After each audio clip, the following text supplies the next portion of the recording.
Una tuk ke umanga e ako ni pako tu e hoko ko whakoloa ka te koe whakoloa ka te au ai mahu inga ai ka worship e o tua ai au hae tohea sione mai tahaua mes tahaua ki ono tahiwa tuke mo ke lawa ta kofola ko ni pongpong hake ko fukakai ko ha ke katoa ngā e nau whanongo mea mai a sisu ki Jerusalema na to ai ngai ba me ona hu ki to a ke foka fetaula ki a te ia ona ka o sana o to ofa ki a te ia ko mai he wafa e ki io ke tu Israeli ka ko mau e si suha asimui na ne heka ki ai o hangea koia ne tohi si saione o ai marabahe ko en hotu io mea mai ki a te koe o peka ki haki as ko ngah mea ko ia na i kai mahino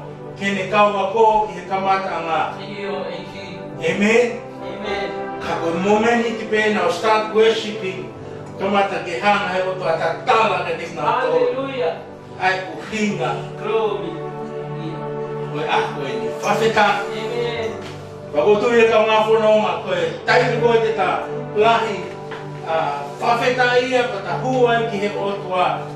The first thing that you will find out is true revelation. Yes, But before follow it.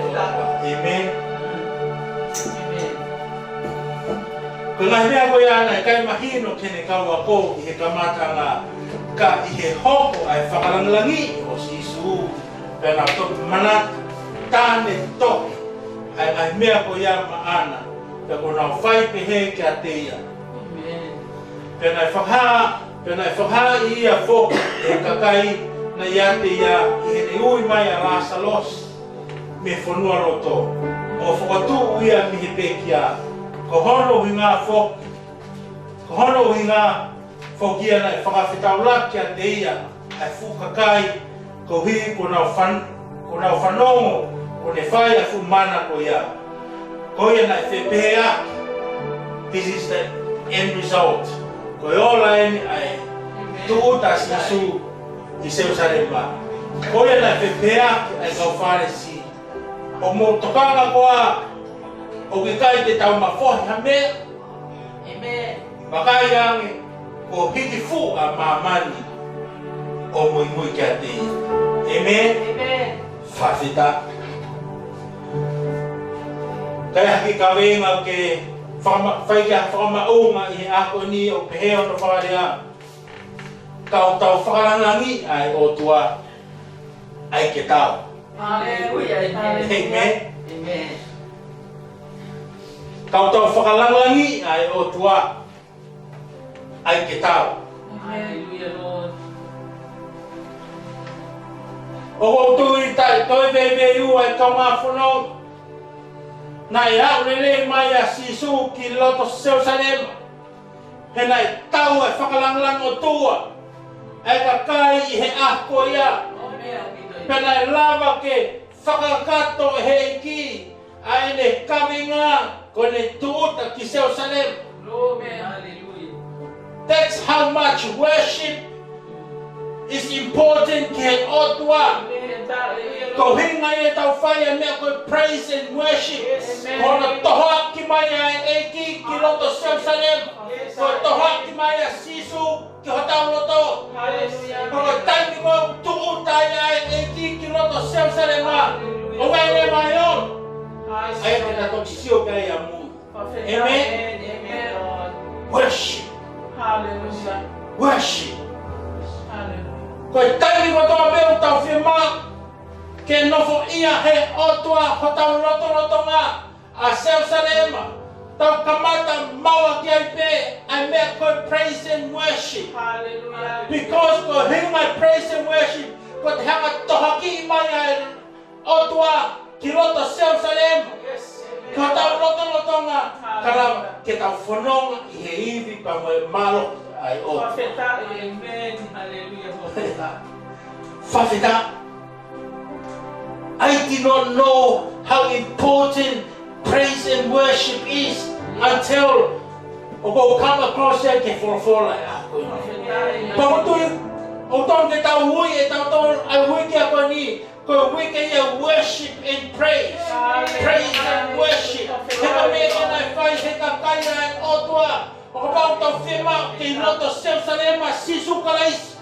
Kupau kita hangat toha kima kia otwa. Akai praise and worship. Akai praise and worship.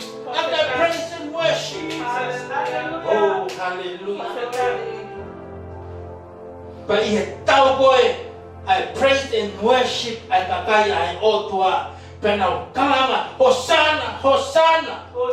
Ko tau eki. Amen. Oh, hallelujah.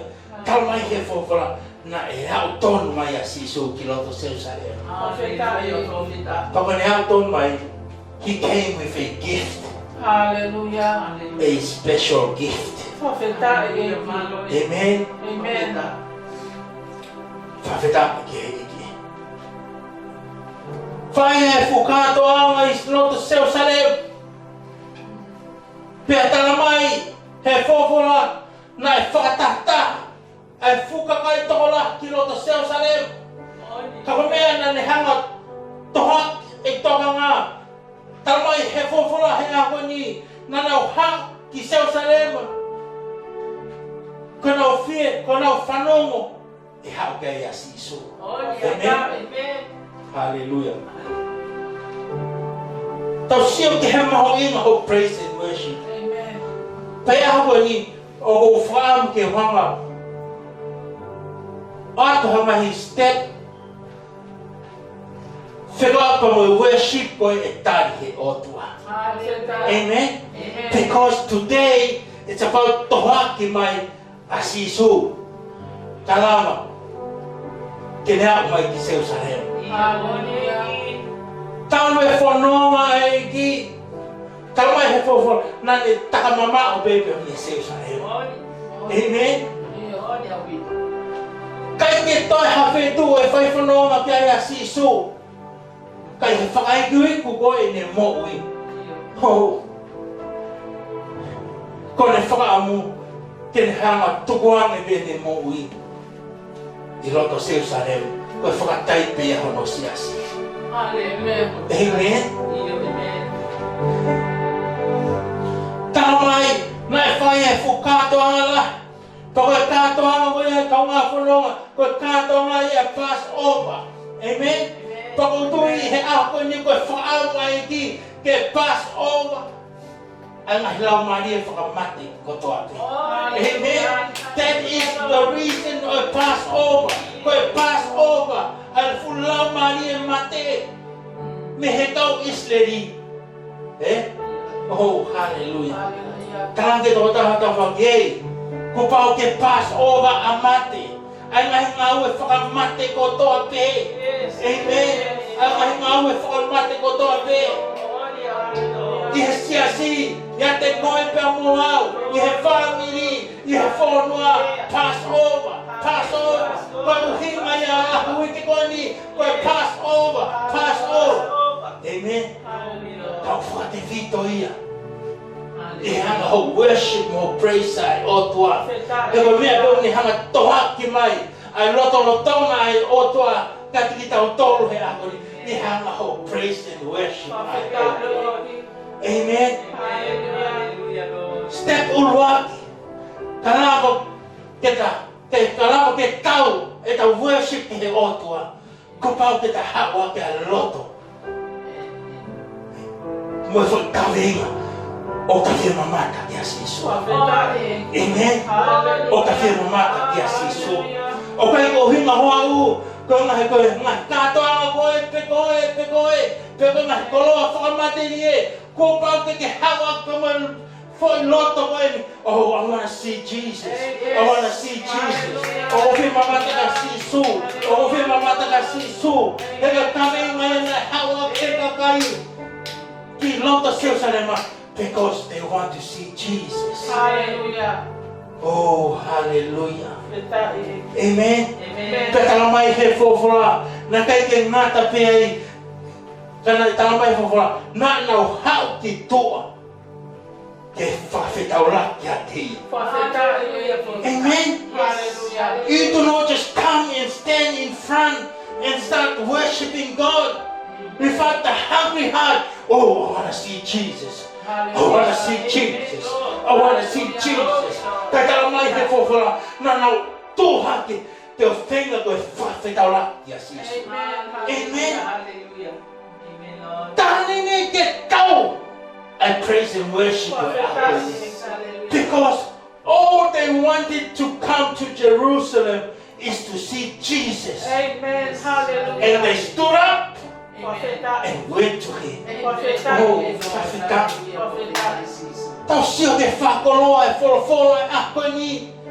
Ai hanga he wholofolo he ako ni. O whakahino hino ke te tau toro. Ai whonga worship e tau ki he oto. E ako ni. Taramai he wholofolo. They were hungry to see Jesus. Pagani nau nofo pe atu. Ka koe whakataipe nau whika ia. Na nau tuhake. Te whakawhitau laki a te. Hallelujah. Amen, Lord. Hallelujah. Tamai he whowhara. Na i ngā au e atu. He eki haki as. Profeta. Amen? Amen. O tui mo ke he loto ni. Oh. Ko hake taonga ki as. Ia mea koe praise and worship. Hallelujah. Amen? Lord. Ka ong he eki. Ai to onga eki as. Amen? Tamai he whowhara. Firstly, ki mua ke ni ngau ea ke ki asi. Nā ni hanga ia whakahaki ni ngau a ko ngā. E, mo